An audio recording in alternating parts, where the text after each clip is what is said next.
Imagine a city where ancient Roman grandeur stands shoulder to shoulder with a really vibrant modern culture. Yeah, where history isn't just stuck behind glass, right? It's lived. Exactly. Lived, celebrated, innovated upon. That's Jerash, Jordan.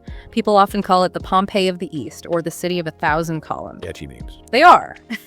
So today we're diving deep, exploring Jerash with you. We'll cover everything from its truly ancient archaeological roots. Way back. And what daily life was like way back then, right up to its present-day role. It's a cultural hub, but also a place dealing with modern challenges. Humanitarian efforts, environmental stuff, too. Right. We've been looking through archaeological reports, festival info, development blogs, even tourism guides to, piece it all together for you. Should be interesting. So when we think Jerash, most people jump straight to Rome, those columns, but the story goes much, much deeper. What's the earliest stuff we actually know about people living there before Rome? Okay, this is where it gets really fascinating. We're talking Neolithic age. Yeah, evidence from 7,500, 5,500 BC. Yeah. It even found rare human skulls there. It blows my mind thinking people were there before the Bronze Age settlements. Truly ancient. Absolutely. And from those roots, it started to grow.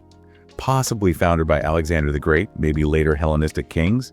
Got names like Gerasa or Antioch on the Golden River. Antioch on the Golden River. Nice ring to it. Doesn't it? And it was part of the Decapolis, that league of 10 Hellenistic cities. Basically a Roman-era economic and cultural power group. This shows Jerash was important even then. Okay, so it had this whole Hellenistic phase, part of this big league.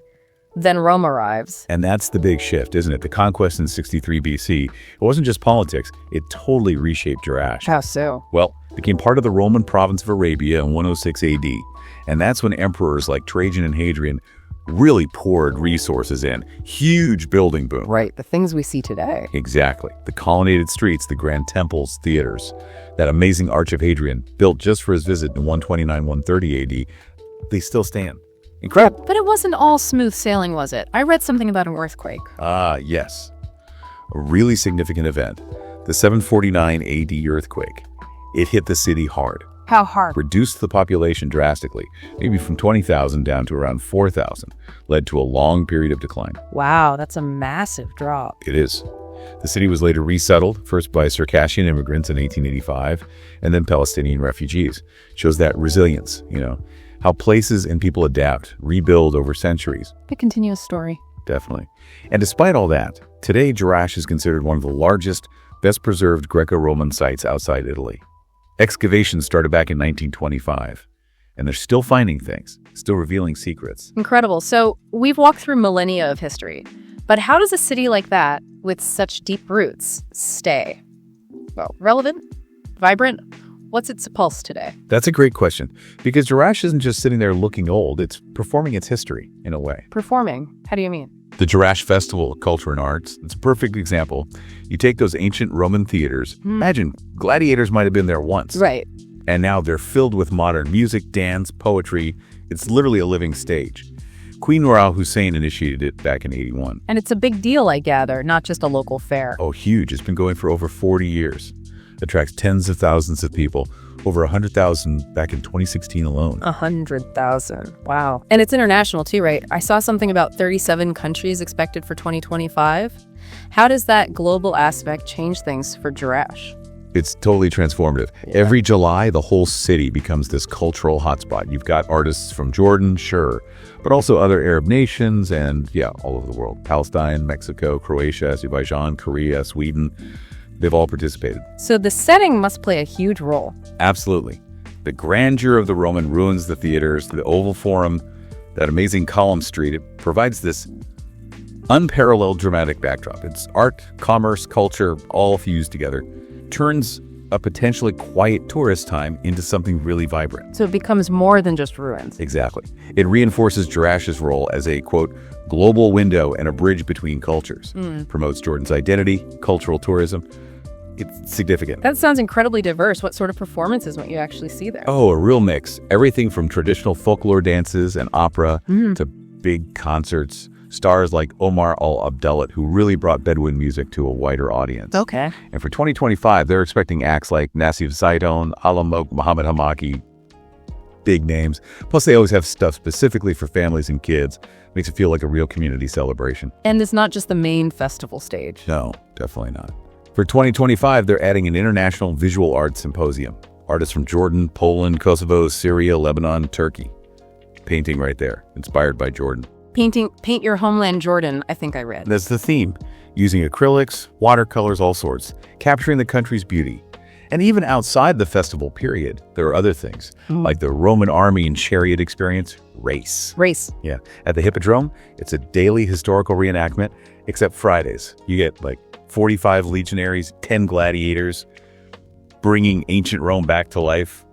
Pretty cool. It's clear Jerash really celebrates its past with this vibrant culture, but it's also facing very real modern challenges, isn't it? Our sources also pointed towards, well, humanitarian issues, sustainability efforts. Absolutely. And this is another crucial layer to Jerash, specifically the area known as the Gaza camp. It's one of Jordan's poorest areas. Home to refugees. Yes. Palestinian refugees, primarily from after the 1967 war, and also Syrian refugees who came after the 2011 civil war started. They face serious struggles, aid dependency, high youth unemployment, major barriers for women trying to find work. Tough situation. Are there initiatives trying to address this? There are. And one that really stands out is the Forza project.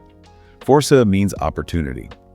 It ran as a pilot from 2022 to 2024. Opportunity. Okay, what did it do? It used something called the graduation approach. The idea is to move refugees from aid dependency towards self-reliance. It's not just a handout, it's a structured pathway. The graduation approach. Tell me more. So instead of just short-term aid, Forza provided really comprehensive, personalized support over multiple years. Think mentorship, catch assistance, financial literacy training, help with business skills, vocational training, even grants to start something. Wow, that's multifaceted. Did it work? The results look pretty significant. 72% of the households involved met the criteria for self-reliance. Their target was 60%, so they exceeded that. That's impressive. Yeah, and 96% increased their savings. Plus, get this, 94% found jobs for family members who were previously unemployed. 94%, that's huge. It really is. That 72% self-reliance figure, it's more than a number. It suggests this graduation approach, this move beyond short-term aid to deep personalized support, can genuinely shift things, create real self-sufficiency. Especially for marginalized groups like refugee women, maybe. Exactly. It actively worked to break down some of those systemic barriers they face. It offers a potential new model for humanitarian work. That's incredible. A real roadmap to empowerment.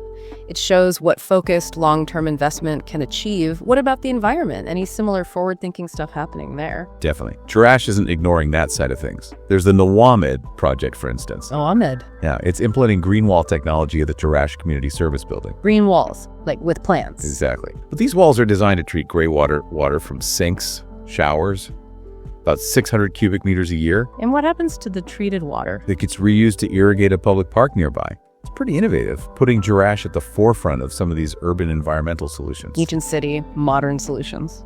Precisely. As one of the engineers from the Jerash municipality, Wafa Hawamda, put it, they want to become an example to be followed by other cities around Jordan. That's a great ambition. It sounds like this inspiring blend of heritage and sustainability, but integrating modern tech like green walls. It must be tricky in a place with so much ancient infrastructure.